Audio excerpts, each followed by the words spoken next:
हम लोग भारतीय संविधान के इतिहास के बारे में पढ़ रहे थे, जिसमें से हम लोगों ने 1853 तक का जो चार्टर एक्ट आया था उसको पढ़ लिए थे। चार्टर एक्ट के माध्यम से जो ईस्ट इंडिया कंपनी थी उसके अधिकार को बढ़ाया जा रहा था। चार्टर एक्ट के माध्यम से जो ब्रिटेन की संसद थी वो क्या कर रही थी, ईस्ट इंडिया कंपनी के अधिकार को बढ़ा रही थी। और 4 चार्टर एक्ट आए। 4 चार्टर एक्टों में पहला जो चार्टर एक्ट आया था वो कौन सा था, तो वो था 1793 का चार्टर एक्ट। उसके बाद 1813 में आया, उसके बाद फिर 1833 में आया, फिर 1853 में आया। 4 चार्टर एक्ट आए और इन 4 चार्टर एक्ट के माध्यम से कंपनी का अधिकार बढ़ाया गया ब्रिटेन की संसद के द्वारा। इन चार्टर एक्टों में मुख्य रूप से यही बोला जा रहा था कि कुल घुमा फिरा के कंपनी का जो अधिकार था उसको बढ़ाया जा रहा था। इसमें कोई खास प्रावधान भारतीयों के लिए नहीं किया जा रहा था। और इसमें धीरे धीरे क्या किया गया, छोटे छोटे और भी कानून आए, उनके माध्यम से क्या किया गया कि भारत की जो संस्कृति थी, भारत की जो सभ्यता थी, भारत की जो परंपरा थी, उस पर अंग्रेजों द्वारा अटैक करने का प्रयास किया गया, उसको कम करने का प्रयास किया गया। और धीरे धीरे अपना यानी जो मिशनरी वहाँ से आए हुए थे उनके द्वारा यहाँ पर ईसाई धर्म का प्रचार तेजी से किया जाने लगा। और इसी में वो लोग हड़प नीति भी अपना रहे थे। धीरे धीरे भारत की जो क्षेत्र था, भारत की जो भूमि थी, उसको वो लोग हड़प भी रहे थे, जिसमें कहीं महलवाड़ा था, महलवाड़ा सिस्टम था, तो कहीं पर जमींदारी व्यवस्था थी, तो कहीं पर रैयतवाड़ी व्यवस्था अपनाई गई। इन सब व्यवस्थाओं और इन सब के माध्यम से भारतीयों में ईस्ट इंडिया कंपनी पर एक मतलब उनके विरुद्ध एक विद्रोह की भावना जगने लगी। जो भारतीय थे उनके विरोध, जो इंग्लैंड के लोग थे या ईस्ट इंडिया कंपनी के लोग थे, उनके विरोध एक विद्रोह की भावना जागने लगी। यह विद्रोह की भावना का जो बबल था वो 1857 की क्रांति में 1857 की क्रांति में फूटा, जिसमें अलग अलग जगहों पे अलग अलग लोगों ने मतलब इसको आगे बढ़ाया। जो प्रारंभ हुआ था एक कारतूस के, एक गोली के, मतलब एक गोली जो मुंह से खींच से दांत से खींच करके बंदूक में लगाई जा रही थी, मंगल पांडे जी के द्वारा प्रारंभ किया गया। और ये बहुत व्यापक तौर पे गया, जिसे सिपाही विद्रोह भी बोला जाता है। इस विद्रोह के बाद जो ईस्ट इंडिया कंपनी थी उसको लगा कि अब यदि मतलब जो ब्रिटेन की संसद थी उसको लगा कि अब ईस्ट इंडिया कंपनी को यहाँ से हटा देना होगा। तो जो 1853 का चार्टर एक्ट आया था उसमें यह बोला गया था कि जो ईस्ट इंडिया कंपनी है उसको, उसका जो इसके पहले जो चार्टर एक्ट आ रहे थे उसमें 20-20 वर्ष के लिए बढ़ाया जा रहा था, पर इस वाले जो चार्टर एक्ट यानी जो ये चार्टर एक्ट आया था 1853 का, इसमें ऐसा कोई प्रावधान नहीं था। इसमें ऐसा बोला गया था कि कभी भी कंपनी का शासन भारत के ऊपर से समाप्त कर दिया जा सकता है। और जो जब ये चार्टर एक्ट आना प्रारंभ हुआ था 1793 में, उस समय भारत के जो इंग्लैंड का जो ईस्ट इंडिया कंपनी थी उसके द्वारा भारत में कम क्षेत्र ऑक्युपाई किया गया था। पर धीरे धीरे इन लोगों ने भारत में बहुत ज़्यादा क्षेत्र 1853 आते आते 1857 1853 तक आते आते इन लोगों का क्षेत्र बहुत व्यापक हो गया था। और उसके बाद 1857 में और भी व्यापक इनका क्षेत्र हो गया था, यानी ये बहुत तेजी से हड़प नीति अपना रहे थे।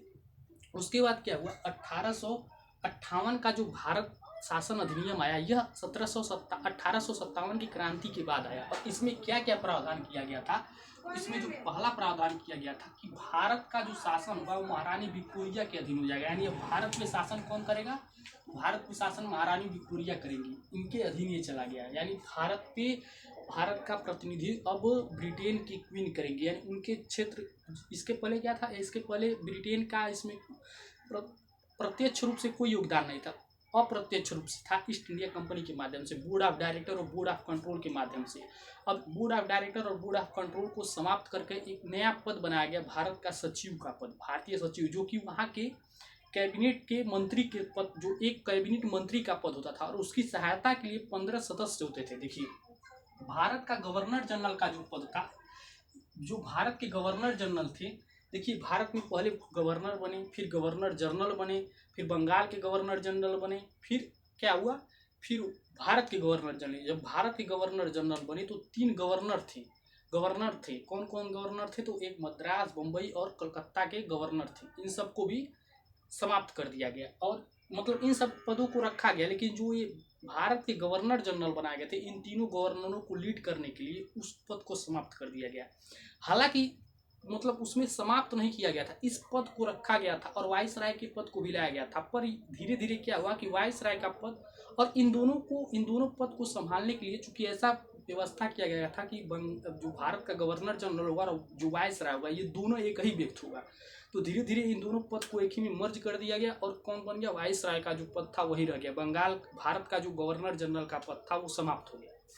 और क्या हुआ, इसमें लॉर्ड कैनिंग जो थे ये भारत का प्रथम वायसराय बना था और यही जो था ये भारत का अंतिम गवर्नर जनरल भी था। भारत का अंतिम गवर्नर जनरल कौन था, लॉर्ड कैनिंग। और यही भारत का प्रथम वायसराय भी बना था जो भारत में ब्रिटेन ताज का प्रत्यक्ष प्रतिनिधित्व करता था, ब्रिटेन ताज का प्रतिनिधित्व करता था। और जो भारत का सचिव था वो ब्रिटेन संसद का प्रतिनिधित्व करता था। और इसमें क्या हुआ, इसमें नियंत्रण बोर्ड और निर्देशक कोड को समाप्त कर दिया गया, यानी जो जिसमें ये जो नियंत्रण बोर्ड था इसमें कितने मेंबर थे, तो बोर्ड ऑफ कंट्रोल मेंबर जो थे वो 6 मेंबर थे। और जो बोर्ड ऑफ डायरेक्टर था, जो निर्देशन वाला बोर्ड था, इसमें कितने थे, तो इसमें 24 थे, जो कि 1853 में क्या कर दिए गए थे, तो 24 से उनकी संख्या घटा करके 18 कर दी गई थी, 6 सदस्यों को कम कर दिया गया था, ये था। और उसमें क्या हुआ, और इसमें एक और किया गया कि नए पद भारत सचिव का गठन किया गया, जिसके बारे में मैंने बताया। भारत सचिव के पद में क्या हुआ, इसमें इसी ब्रिटेन का एक मंत्री लेवल का पद होता था और इसकी सहायता के लिए 15 सदस्य होते थे। यह भारत का प्रतिनिधित्व ब्रिटिश संसद में करता था, यानी भारत का जो प्रतिनिधित्व था वो ब्रिटिश संसद में करता था। भारत वाला जो क्षेत्र है उसका प्रतिनिधित्व वहाँ पे करता था। और भारत के सचिव की परिषद का गठन किया गया। एक किसका गठन किया गया, भारत सचिव की परिषद का गठन किया गया। इसमें कौन से थे, यही 15 सदस्य शामिल हुआ करते थे। ब्रिटेन दोनों जगह ये जो थे ये दोनों जगह इनकी मुकदमा कर भी सकते था, ये जो परिषद था, और इसके ऊपर मुकदमा भी चल सकता था, यानी यह मुकदमा करने के लिए भी था और ये मुकदमा मतलब इसके ऊपर भी हो सकता था। देखिए ये जो प्रस्ताव आया था ये अगस्त में आया था, 1858 के अगस्त में आया था। और यह 1858 के अगस्त में यह प्रस्ताव मतलब जब ये पारित हो गया तो इसको समझाने के लिए ये जो वायसराय है इसने क्या किया, इसने इलाहाबाद में एक दरबार लगाया। उस दरबार में सभी को बुलाया, मतलब यहाँ के जो लोग थे वो परेशान थे कि क्या होगा कि ये जो भारत शासन अधिनियम आया है इसमें जो भारत में जो ईस्ट इंडिया कंपनी के सिपाही थे वो इसलिए चिंतित थे कि क्या उनकी जो नौकरी है वो जो सिपाही के तौर पे काम कर रहे हैं वो नौकरी उनकी बनी रहेगी या फिर वो नौकरी समाप्त हो जाएगी। और जो ईस्ट इंडिया कंपनी के कर्मचारी, अन्य जो कर्मचारी थे जो बड़े, कोई मान लीजिए कलेक्टर है, कोई और पद पर है, तो उन लोगों को ये मतलब संदेह था कि मेरा पद क्या होगा, मतलब मैं कहाँ जाऊँगा। तो उन सबको समझाने के लिए यह आया, ये एक दरबार लगाया गया इलाहाबाद में। उस दरबार में उसी दरबार में यह बोला गया कि सभी लोगों का जो मतलब जिस तरह से चल रहा है उसी तरह से चलेगा। बस यह होगा कि जो ब्रिटेन में ईस्ट इंडिया कंपनी के सिपाही हैं वो कौन बोले जाने लगेंगे, ईस्ट इंडिया कंपनी के सिपाही ना बोल करके वो ब्रिटेन आर्मी के सिपाही बोले जाएंगे, यानी ब्रिटिश आर्मी के सिपाही होंगे।